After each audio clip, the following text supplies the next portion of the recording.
So the big question is this: how can dyslexics like us create a place, a community, a tribe, where people at any stage of life can come and solve any challenge, amplify their strengths, and ultimately help them become who they were meant to be? Or in other words, conquer their dyslexia. That is the question, and this show is the answer. My name's Theo Goff, and welcome to the Conquering Dyslexia podcast. Hello guys, I hope you're doing good and alright. Now, today I feel like it will be a good time to talk about being confident with dyslexia. And I generally feel it's time. It's time to feel confident with your dyslexia. There's no more time to waste. There's no more time to lean back and try and understand your dyslexia or lean back and really ignore it. It's time to really feel confident about it. And the reason why I say this, and the reason why I've been wanting to talk about this for a little while now, is that people who struggle with dyslexia, or either in the workplace, either you're at school, either have a child who has dyslexia, it still applies even if you're a teacher teaching kids that would have dyslexia. Now, if you're a teacher, you are teaching kids with dyslexia. That's just a given.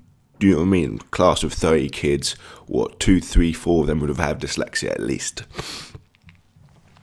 And when I say it's time to get confident about dyslexia, you might say, Theo, no, but how can I be confident about dyslexia? I've been trying. It's been so hard, and I don't know where to go, and I don't know what to do. But Theo, I don't understand all these challenges I have.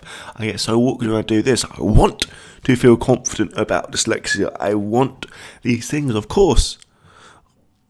But I don't feel these things. I don't believe these things. These things aren't true for me. It's not a gift. And yeah, you're completely right. Where you are right now is where you are. You can't go and lie about it. You can't say, oh yeah, it's a gift, or try and pump yourself up. I think that's reality. And I remember when I believed the only job I could do was construction, was a bricklayer, because it involved mostly reading and writing. That's what I thought. And so that's a job that I thought I could do. And I remember, actually I was never worried about the future, but I was always trying to avoid other things that involve reading and writing. And then, lo and behold, I worked in a school. And I still to this day do get a bit nervous when I have to write something, because my handwriting is absolutely atrocious, my spelling's atrocious, and more. And I do get nervous when I have to do something like that, or when I have to write something for a kid to spell on, for the kid to write down. No whiteboard for the kid to write down. And my handwriting is bad, and the ends look like H's and all these things. So there's moments in time where it shows. And especially when it comes to names, especially when it comes to remembering things, especially when it comes to being organized. And I struggle with that. And there's moments where it's hard. And there's moments where the ugly head shows itself.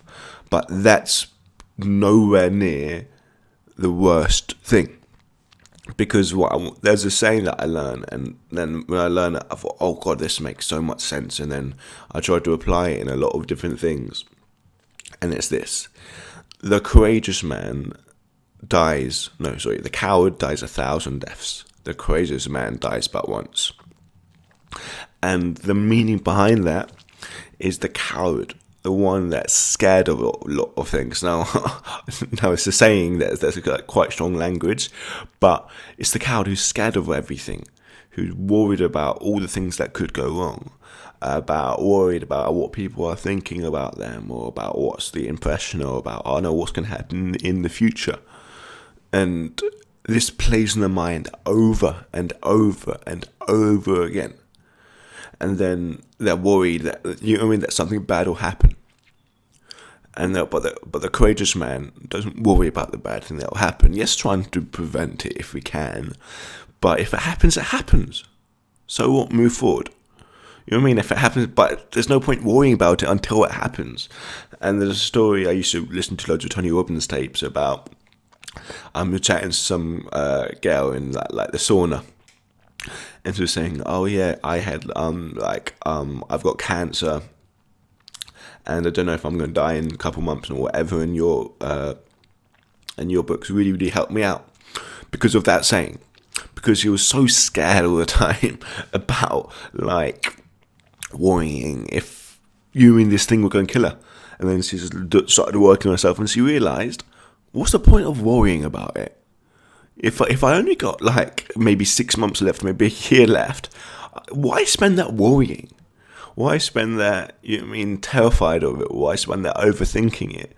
Why not just live it to the fullest you can? If it takes you, it takes you. If it doesn't, it doesn't. But then you've done the most with what you have, versus worrying about it. And that attitude can be taken to a lot of things when it comes to the dyslexic challenges. Because ultimately, we're not worried about our inability to do certain tasks.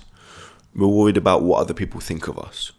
We're worried about how do they think of us? What do they think we can do this? Do they think they can do that? Do they look down on us and all this? And because of that, we can play into it. If we're worried about something, we often play into it. Whatever we focus on, we get. So you have to understand that from that way, and also realize that, because when I say it's time to be confident about dyslexia, the biggest reason why I say that is that you cannot start to develop it. You cannot start to really overcome the challenges and start finding the strengths if you don't first really start to be confident in your dyslexia. Now, that's not being confident in all your abilities. That's not being confident in all your abilities, because it may be different for you, but reading and writing has always been challenging. And other things have always been challenging. And there'll always be times that I will put myself in a situation, I'll be in a situation that it'll be hard for me to get through because of my challenges with dyslexia. And that's fine. And that's really, really, really fine, because also it does give you strengths. Dyslexia does give you strengths. It does give you other abilities, other coping mechanisms way around. So, yeah. So I'm not saying be confident in all your abilities. I'm saying be confident in yourself. Be confident in your resilience, in your ability to always find an answer. Yes, if you have a problem, okay, be confident in your ability to work around the problem. To say, okay, to pick your feet firmly in the ground, saying, okay, I'm going to solve this. Yes, I know what I'm hard. Yes, I know what I find hard, and I'm going to do whatever I can to stick through it and work my way around it, because that's where true confidence comes from. True confidence doesn't come from just having an amazing ability. True confidence comes from knowing within yourself you can do things, and it's not built like that. It's not built with a flick of a switch. But what is done with a flick of a switch is your decision. It's you as a person saying, okay, I'm going to do this, and you start doing some things and gets a bit nervous, but you just keep doing it, because your decision can start in a moment.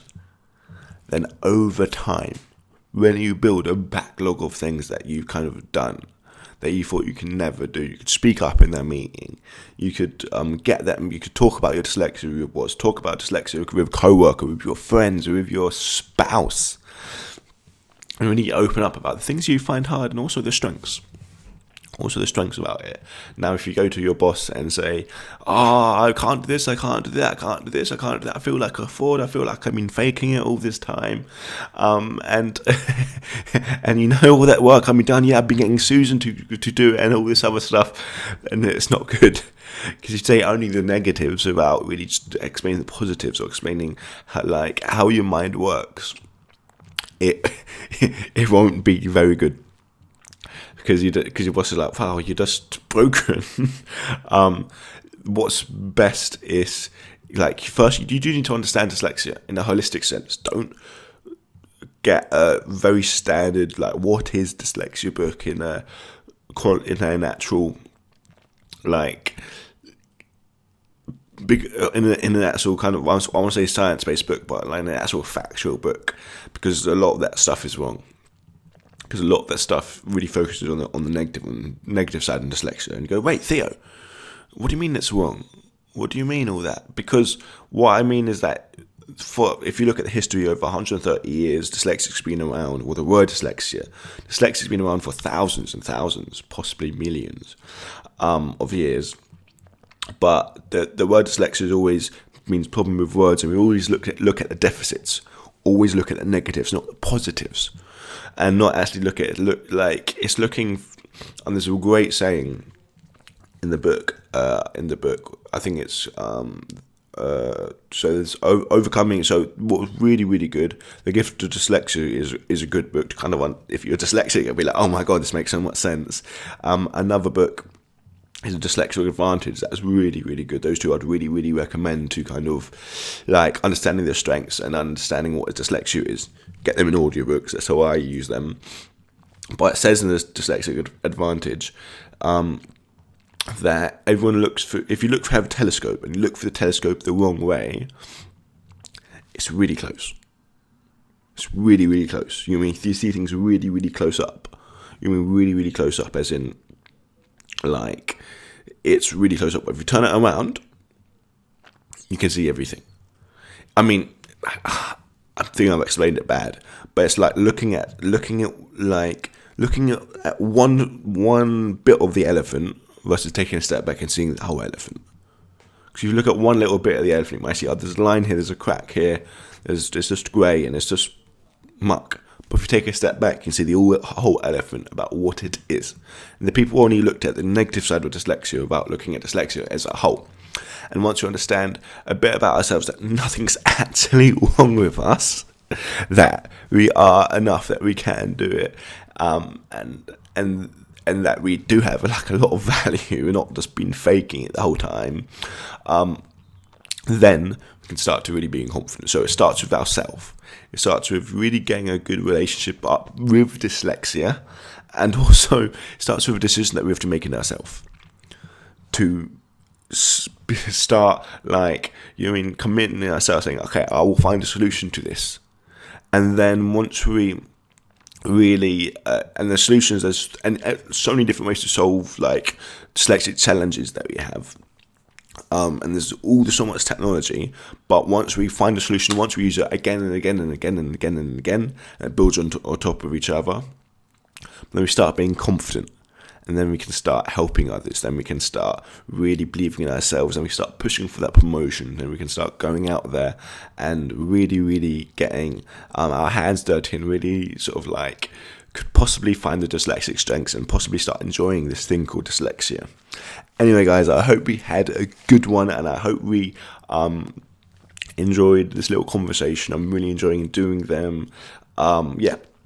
Take care, guys. Farewell and bye.